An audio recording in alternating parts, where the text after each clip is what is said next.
লন্ডনে আওয়ামী লীগের সমাবেশে থেকে ইউনূস সরকারকে তীব্র আক্রমণ বাংলাদেশের নির্বাসিত প্রধানমন্ত্রী শেখ হাসিনার। খুন, হিংসা, অরাজকতার রাজনীতিকে কটাক্ষ আওয়ামী লীগ নেত্রী। আর এদিকে এখনো হাসিনার পদত্যাগপত্র না মেলায় প্রধান উপদেষ্টা ইউনূসের বৈধতা নিয়ে উঠছে প্রশ্ন। আজকে এসে এই টেলিভিশনে যে ধ্বংসযজ্ঞ আমি দেখলাম, এটা কারোর পক্ষে সহ্য করব না। আমি জাতিপিতা বঙ্গবন্ধু শেখ মুজিবের কন্যা। এই দেশের কোনো সম্পদ কারো কাছে বিক্রি করে আমি ক্ষমতা আসতে চাই না। ওই গ্যাস বিক্রির মুসলেখা দিলে আমিও ক্ষমতায় থাকতে পারতাম। আফসোস, অপরাধবোধ নাকি অনুশোচনা? কেন দেশ ছেড়েছিলেন শেখ হাসিনা? দেশে তখন বৈষম্য বিরোধী ছাত্র আন্দোলনের নামে তাণ্ডব চলছে। এই আবহেই 5ই অগস্ট বাংলাদেশ ছাড়তে হয়েছিল মুজিব কন্যাকে।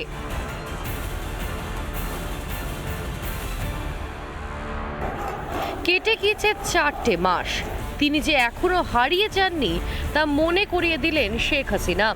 লন্ডনে দলের সমাবেশে ভার্চুয়ালি বার্তা আওয়ামী লীগ নেত্রীর। আমরা এই বছরেই বাংলাদেশকে মানব কল্যাণে রাষ্ট্র হিসেবে গড়ে তুলতে পারতাম। আমাদের দুর্ভাগ্য যে চরমভাবে একটা চক্রান্ত শুরু হয়। চক্রান্তটা যে করা হয়েছিল সেটা আপনারা নিজেরাই জানেন। ডক্টর ইউনূস সে বহুদিন থেকে চেষ্টা করেছিল, 2007 দল করার চেষ্টা করেছিল, ব্যর্থ হয়েছিল। এরপর সে ষড়যন্ত্রে লিপ্ত হয়।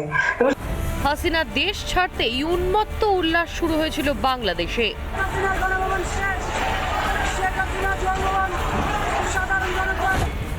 শেখ মুজিবর ও তার কন্যার সব চিহ্ন মুছে দিতে চেয়েছিল ডিপ স্টেটের এজেন্টরা। 1 মাসের মধ্যেই বদলে যায় পরিস্থিতি। চরম অত্যাচার সত্ত্বেও মাথা তুলে দাঁড়ায় হাসিনাপন্থীরা। হাসিনার সমর্থনে বাংলাদেশের মাটিতে ওঠে পাল্টা স্লোগান।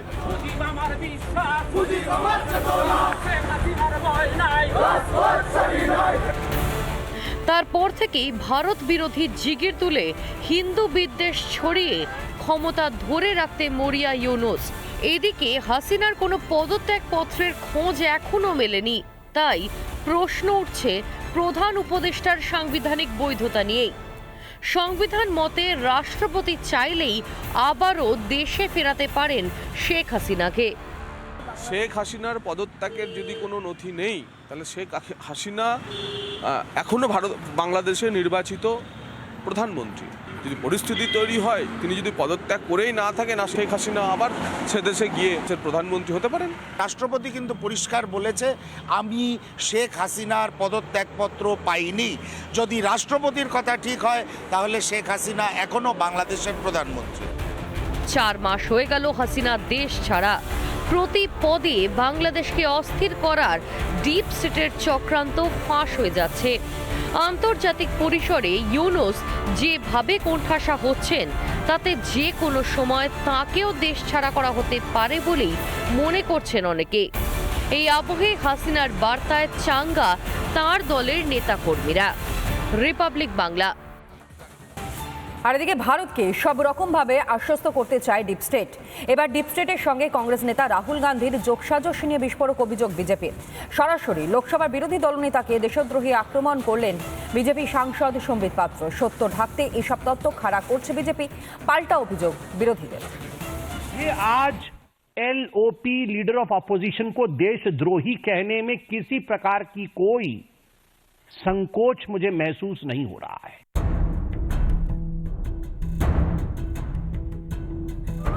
বাংলাদেশে অস্থিরতা, ভারতের কৃষক আন্দোলন, শিল্পপতি আদানির বিরুদ্ধে একের পর এক ষড়যন্ত্র। এই সব ঘটনাগুলির মধ্যে মিল একটাই, ডিপ স্টেট। রবিবার ফের ডিপ স্টেট নিয়ে উত্তাল হলো দেশের রাজনীতি। ডিপ স্টেট ও কংগ্রেসের আঁতাত নিয়ে সরাসরি রাহুল গান্ধীর বিরুদ্ধে বিস্ফোরক অভিযোগ বিজেপির সাংসদ সম্বিত পাত্রের। आखिरी कोने में राहुल गांधी है। लीडर ऑफ अपोजिशन को देशद्रोही कहने में किसी प्रकार की कोई संकोच मुझे महसूस नहीं हो रहा है। রাহুল গান্ধীকে ভয় পেয়ে এসব ভুলভাল তথ্য সামনে আনছে বিজেপি। পাল্টা দাবি কংগ্রেসের। রাহুল গান্ধী আজকে বিজেপির কাছে আতঙ্ক। আজকে আদানিদের বিরুদ্ধে যে ঘটনা, কেন আদানিদের অ্যারেস্ট করা হবে না? কি কারণে আজকে কেন্দ্রীয় সরকার চুপ করে আছে? বিভিন্ন কথা বলে তো ঘোরানো যাবে না বিষয়টা। দেশে অরাজকতা সৃষ্টি করে নিজেদের স্বার্থে রাষ্ট্রকে চালনা করাই ডিপ স্টেটের মূল লক্ষ্য। জর্জ সোরোস থেকে শুরু করে বিভিন্ন আন্তর্জাতিক সংস্থা কোমর ভাঙতে চায় ভারতের, অথচ বারবার দেখা গিয়েছে দেশের স্বার্থকে উপেক্ষা করে সংসদ ও সংসদের বাইরে ডিপ স্টেটের সুরেই সুর মেলাচ্ছে ভারতের বিরোধী দলগুলি। কদিন আগে উপরাষ্ট্রপতি জগদীপ ধনখড়ও রাজ্যসভাকে সতর্ক করেন এই বিষয়ে। We cannot allow largest democracy to be made dysfunctional by deep state anywhere else. This house should be united. সত্যিটা স্বীকার করার সাহস নেই বলেই ডিপ স্টেটের তত্ত্ব। সমস্ত অভিযোগ অস্বীকার করে পাল্টা কেন্দ্রকে দায়ী করেছে সিপিএম। গোটা ভারতবর্ষ জুড়ে আদানি মোদির যে চক্রান্ত সে সম্পর্কে মানুষ মুখর হচ্ছে। তোমাদের সৎসাহস নেই সেটা নিয়ে তদন্ত করার, সত্য প্রকাশ করার। এখন এই সত্য প্রকাশ করতে ভয় পেয়ে গিয়ে তোমরা বলছো এখানে বিদেশি শক্তি আমাদের রাষ্ট্র ব্যবস্থাকে ভেঙে দেওয়ার চেষ্টা করছে। ভারতের উত্থান সহ্য করতে পারে না ডিপ স্টেট, তারা ভারতবর্ষকেও বাংলাদেশ বানাতে চায়। অথচ তাদের বানানো ইস্যুতেই বারবার সরব হয় বাম, কংগ্রেস, তৃণমূল। দেশের স্বার্থের থেকেও রাজনৈতিক স্বার্থ বেশি প্রিয় ইন্ডি জোটের কাছে। রিপাবলিক বাংলা। ভারত পাক সীমানা সুরক্ষিত করতে একটি বিস্তৃত অ্যান্টি ড্রোন ইউনিট তৈরি করবে ভারত। আগামী দিনে চালকহীন বিমান মাথা ব্যথার কারণ হতে পারে, আর সেটা মাথায় রেখে বিএসএফ এর 60তম প্রতিষ্ঠা দিবসের ঘোষণা কেন্দ্রীয় স্বরাষ্ট্রমন্ত্রী অমিত শাহের। একদিকে অশান্ত বাংলাদেশ, পদে পদে ভারত বিদ্বেষের হুঙ্কার দিচ্ছে ইউনুস সমর্থিত পন্থীরা। তারই মধ্যে রবিবার অ্যান্টি ড্রোন ইউনিট তৈরি করার কথা ঘোষণা করল ভারত সরকার। 6 दशक से सीमा सुरक्षा बल ने हमारी सुरक्षा को चाक चौबंद रखा है और ये देश की बढ़ती हुई सुरक्षा जरूरियातों को आपके बगैर ये पूरी करना ये असंभव है। इसीलिए 25 बटालियन से शुरू हुआ ये बल आज 193 बटालियनों तक पहुंचा है। ये विश्व का सबसे बड़ा सीमा रक्षक बल है।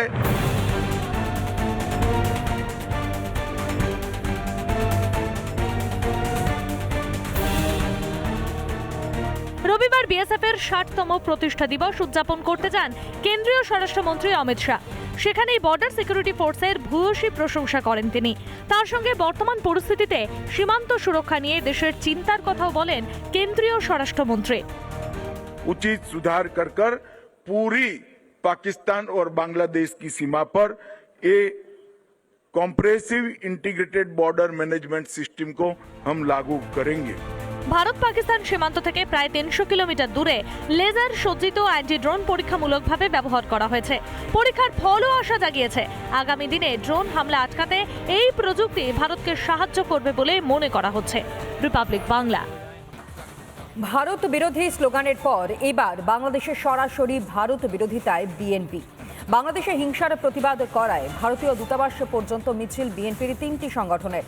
রামপুরায় বিএনপির মিছিল আটকে দেয় পুলিশ। ভারতীয় হাই কমিশনারকে স্মারকলিপি জমা বিএনপির। বাংলাদেশে জেহাদি আন্দোলনের শুরু থেকে সমান তালে চলছে ভারত বিরোধিতা।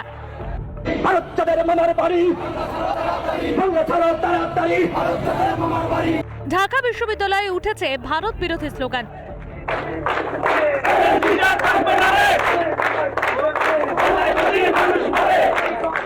যতদিন গিয়েছে বাংলাদেশের জামাতিদের ভারত বিদ্বেষ ততই বেড়েছে। এবার বাংলাদেশের রাজনৈতিক দল বিএনপিরও ভারত বিরোধিতা সামনে এলো। বাংলাদেশে হিন্দুদের উপর অত্যাচারের প্রতিবাদ করায় গায়ে জ্বালা ধরেছে বিএনপির। এদিন বাংলাদেশে ভারতীয় দূতাবাস পর্যন্ত মিছিল করল বিএনপির কর্মী সমর্থকেরা।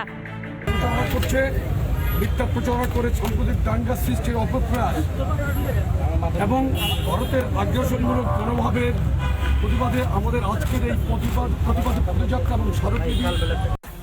ঢাকার নয়াপল্টনে মিছিল করে বিএনপি সদস্যরা। যদিও দূতাবাসে মিছিল পৌঁছানোর আগেই তা আটকে দেয় পুলিশ। ঢাকার রামপুরায় মিছিল আটকায় পুলিশ। কয়েকজন বিএনপি নেতা স্মারকলিপি জমা দেন।